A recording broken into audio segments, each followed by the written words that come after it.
अरे विनोद, तूने हलवाई को सारा सामान तो दे दिया है ना। अक्षय की शादी में कोई कमी नहीं रहनी चाहिए। आखिर सबसे छोटा भाई है तुम सबका। हाँ माँ, आप चिंता मत करो, मैं पूरा ध्यान रखूंगा। मंगल बेटा, तूने तो कहा था कि फूल का ऑर्डर दे दिया है, यहाँ तो फूल पहुँचे ही नहीं। अब क्या बहू की विदाई के बाद फूल आएंगे? माँ, मैंने अभी बात की है फूल वाले से, वो रास्ते में ही है। आप किशोर भैया से क्यों नहीं कहती कुछ करने को? किशोर पहले ही मेरे बताए काम कर रहा है। पास के सभी रिश्तेदारों और मोहल्ले वालों को कार्ड वही तो देकर आया था।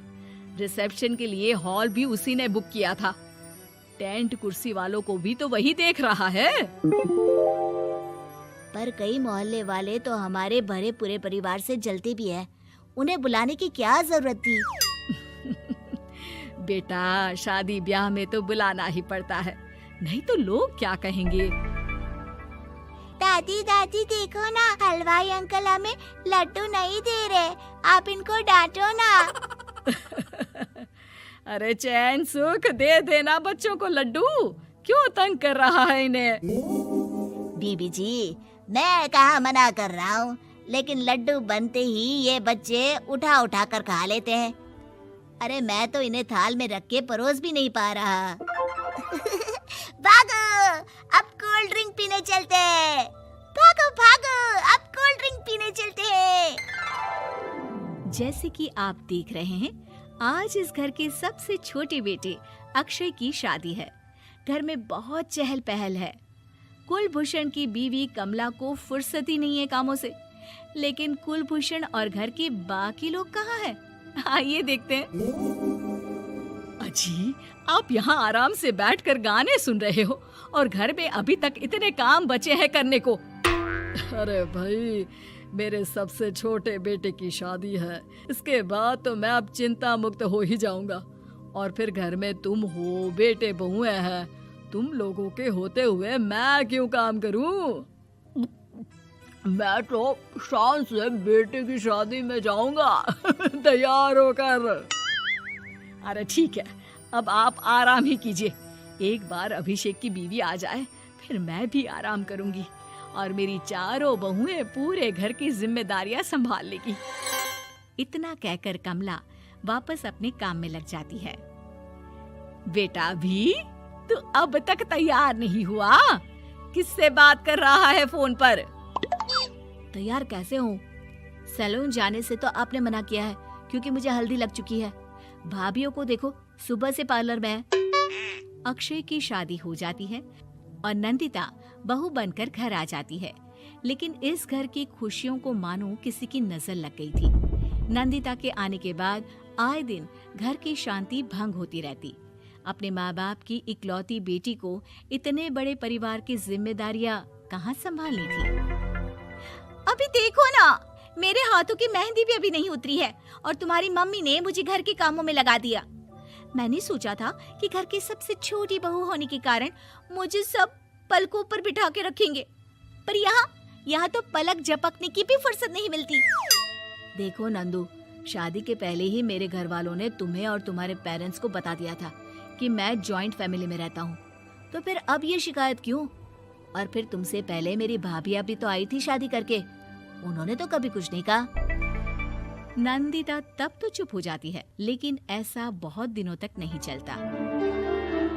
अरे नंदिता, माँ बाबूजी की दवाई का टाइम हो गया है, उन्हें दवाई दी आओ और उसके बाद सबके लिए नाश्ता बना देना। पर भाभी, मैं तो अभी अपना फेवरेट सीरियल देख रही हूँ, प्लीज मेरी जगह आप कर लो ना ये काम। ठीक है, मैं तेरी जगह माँ बाबूजी को दवाई दे आती हूँ और नाश्ता बना लेती हूँ। तू मेरी जगह पूरे घर की डस्टिंग करके 5 बच्चों को स्कूल के लिए तैयार करके भेज देना और दोपहर का खाना बनाने के बाद कपड़े धोकर सुखा देना।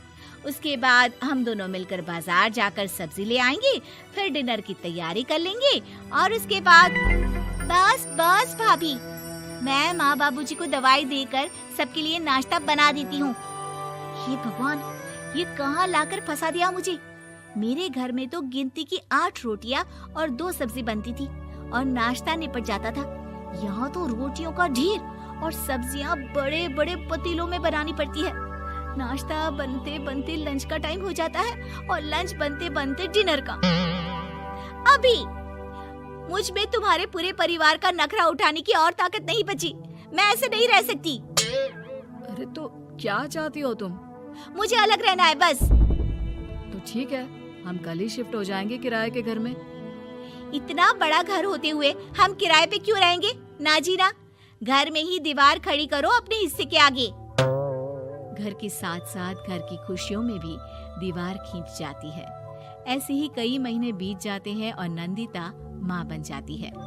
बच्चे के आने से अभिषेक के कंधों पर खर्चों का बोझ आ पड़ता है। अभिषेक का बोझ कम करने के लिए नंदिता भी पार्ट टाइम जॉब कर लेती है, लेकिन इससे उसके सर पर नौकरी, घर और बच्चे की जिम्मेदारी बढ़ जाती है। नंदिता, ये क्या है? तुमने घर भी ठीक से साफ नहीं किया, ना ही मेरे कपड़े धुले हैं। चिंटू के बाल भी कटवाने जाना था, देखो उसके बाल कितने बढ़ गए हैं। अरे करती क्या हो पूरा दिन तुम?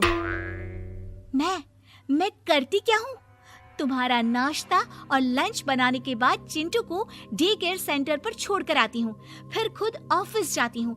पूरा दिन काम करके आने के बाद बिना आराम किए बाजार से सब्जियाँ लेकर आती हूँ, घर आकर खाना बनाती हूँ, चिंटू को देखती हूँ और क्या करूँ मैं? तो किसने कहा था अपने सर पर इतने काम लेने को? मत जाओ ऑफिस। ऑफिस जाए बिना घर के खर्चे कहाँ से पूरे होंगे? चिंटू की डे केयर का खर्च, उसके लिए बेबी फूड का खर्च, प्रेस वाले का खर्च, ये सब तुम्हारी सैलरी से होता नहीं है। अगर परिवार से अलग नहीं होती तो इतनी मुसीबतें नहीं उठानी पड़ती तुम्हें परिवार के साथ मिलकर काम करने में दिक्कत थी, लेकिन काम तो अब भी बहुत है तुम्हारे सर पर। चिंटू को भी डे केयर भेजने की जरूरत नहीं पड़ती। उसको गोद में खिलाने के लिए दादा दादी और घर के सभी बड़े होते। उसके साथ खेलने के लिए उसके भाई बहन भी होते। मेरे तीनों बड़े भाइयों के बच्चे भी बड़े हुए हैं, लेकिन बिना महंगा बेबी फूड खाए, क्योंकि मेरी माँ और भाभियाँ बहुत अच्छे से जानती है कि बच्चे को क्या खिलाना चाहिए। बिजली के बिल जैसे खर्चे भी सब मिलकर बांट लेते थे, लेकिन तुम्हें तो सबसे अलग रहने में ही मजा आता है, तो अब शिकायत क्यों करती हो? बस करो अभिषेक, बस करो। मैं मानती हूँ कि मैं गलत थी। मेरे एक गलत फैसले ने हमें बिल्कुल अकेला कर दिया है सबसे। एक घर में होते हुए भी हम बाकी परिवार से अजनबियों की तरह रह रहे हैं। अभिषेक और नंदिता की सारी बातें घर के बाकी लोगों को सुनाई दे रही थी। तभी कमला बोल पड़ती है। अरे नंदिता बहू, किसने कहा कि तुम अकेले हो? तुम्हारा इतना भरा पूरा परिवार है ना तुम्हारे साथ। हम तो बस ये चाहते थे कि तुम अपनी गलती समझ जाओ। अगर हम तुम्हें समझाते तो शायद तुम ना समझती, लेकिन अपनी गलती का एहसास तुम्हें खुद हो गया है, तो अब तुम समझ चुकी हो परिवार में एक साथ रहने का मोल क्या होता है। मम्मी जी, मुझे माफ कर दीजिए, अब ऐसा दोबारा कभी नहीं होगा। अरे माफी बाद में, पहले मेरा पोता जरा मेरी गोद में तो दे, और तू जाकर सबके लिए चाय बना ला।